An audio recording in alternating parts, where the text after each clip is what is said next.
जय जय शङ्कर हर हर शङ्कर जय जय शङ्कर हर हर शङ्कर जय जय शङ्कर हर हर शङ्कर जय जय शङ्कर.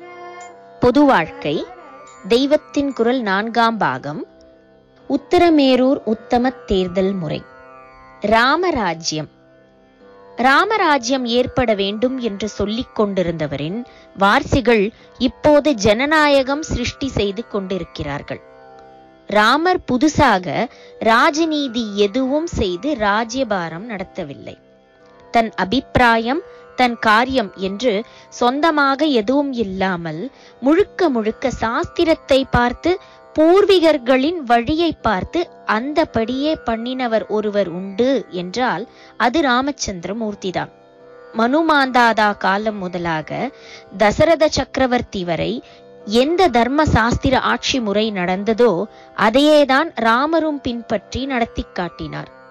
தசரதர் அவருக்கு பட்டாபிஷேகம் செய்ய உத்தேசித்த போது தன் குமாரன் சர்வ ஜன அபிமானத்தையும் பரிபூர்ணமாக பெற்றவன், சகல யோகியதா அம்சங்களையும் சம்பூர்த்தியாக பெற்றவன் என்று தெரிந்திருந்த போதிலும் சபை கூட்டி ஜனங்களின் பல தரப்புகளைச் சேர்ந்த எல்லா பிரதிநிதிகளின் அபிப்பிராயத்தையும் கேட்டார் என்று சொல்லியிருக்கிறது.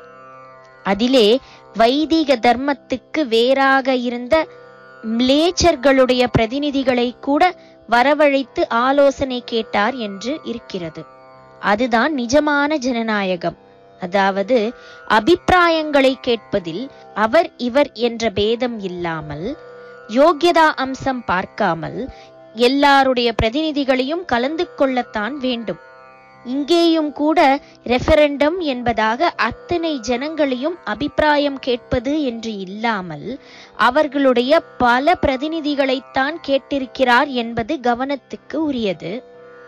ஏராளமான பாமர ஜனங்களை நேராக ராஜ்ய விஷயங்களில் கொண்டு வருவதில் அநேக தப்புத்தண்டாக்கள், ஏமாற்று மோசடிகள் நடந்துவிடலாம் என்பதை அலட்சியம் செய்வதற்கில்லை. இப்படி சகல ஜன பிரதிநிதிகளிடமும் அபிப்பிராயம் கேட்ட பின் தசரதர், ராமர் முதலான அரசர்கள் எப்படி முடிவெடுத்தார்கள் என்று பார்க்க வேண்டும்.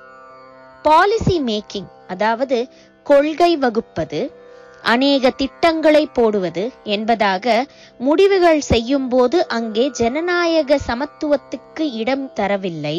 ஞான சீல வியோவிருத்தர் என்று சொன்னேனே, அப்படிப்பட்ட அநேக யோகியதா அம்சங்களை பெற்ற பரம தர்மிஷ்டர்களான மந்திரிகளையே மூலஸ்தம்பமாக கொண்டுதான் தசரதரும் அவருக்கு முன்னால் இருந்த ரகுவம்ச ராஜாக்களும் பின்னால் வந்த ரகுராமனும் முடிவுகள் எடுத்திருக்கிறார்கள். பல வகை ஜனங்களின் பலவித அபிப்பிராயங்களையும் அவர்களில் யார் வாயையும் அடைக்காமல் உள்ளது உள்ளபடி கேட்டு தெரிந்து கொள்ளத்தான் வேண்டும். பொதுஜன அபிப்பிராயத்தை ராமர் எப்படி வெகு முக்கியமான விஷயமாக கேட்டறிந்து வரச் செய்தார், அதற்காக எப்படி தன்னுடைய பிரிய பத்னியையே தியாகம் செய்தார் என்பது நமக்கு தெரிந்ததுதானே.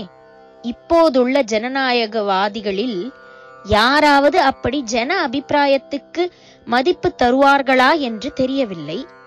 இதில் இருந்து அக்காலத்தில் ஜனங்களுக்கு ராஜா ராணியை பற்றி கூட எவ்வளவு சுதந்திரமாக வாய்விட்டு அபிப்பிராயம் சொல்ல உரிமை இருந்திருக்கிறது என்பதும் தெரிகிறது. அதுதான் உண்மை ஜனநாயகம்.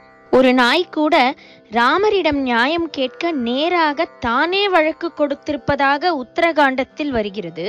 மனு தர்மப்படி பரிபாலனம் செய்த மனுநீதி சோழன் திருவாரூரில் இருந்து கொண்டு ஆட்சி நடத்திய போது ஒரு மாடு ஆராய்ச்சி மணியை இழுத்து தன் கஷ்டத்தை விண்ணப்பித்துக் கொண்டது என்று கேட்டிருக்கிறோம்.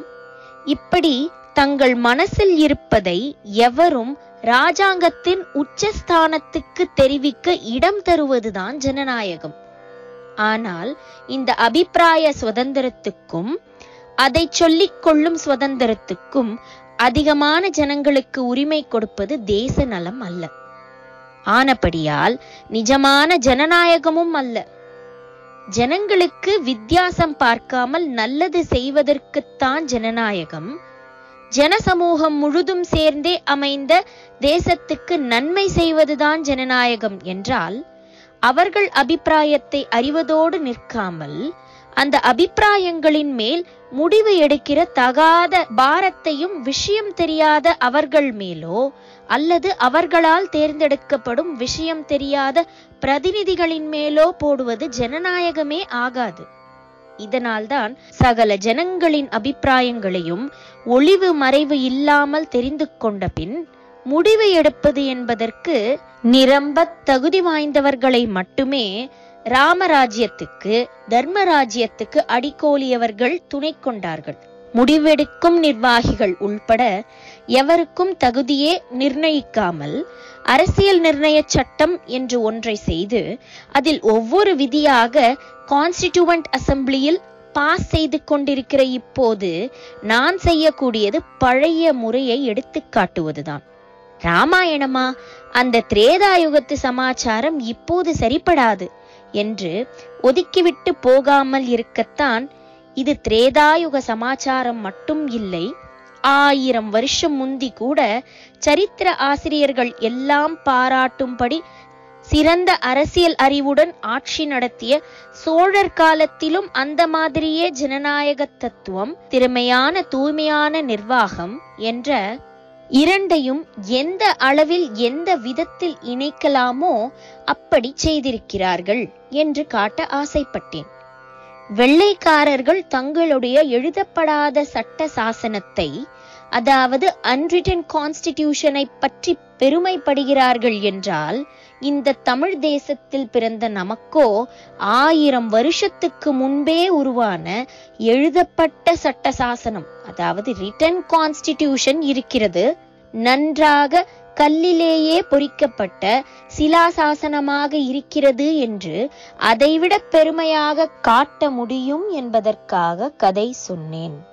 அது பழம்பெருமையாக மட்டும் நின்றுவிடாமல் 1000 வருஷத்துக்கு முந்திய சாசனமே இன்றைய சாசன கர்த்தர்களுக்கும் வழிகாட்டி ஆவதற்கு ஸ்ரீ ராமச்சந்திரமூர்த்தி கிருபை செய்வாராக. ஜெய ஜெய சங்கரா, ஹரஹர சங்கரா, மகா பெரியவா சரணம்.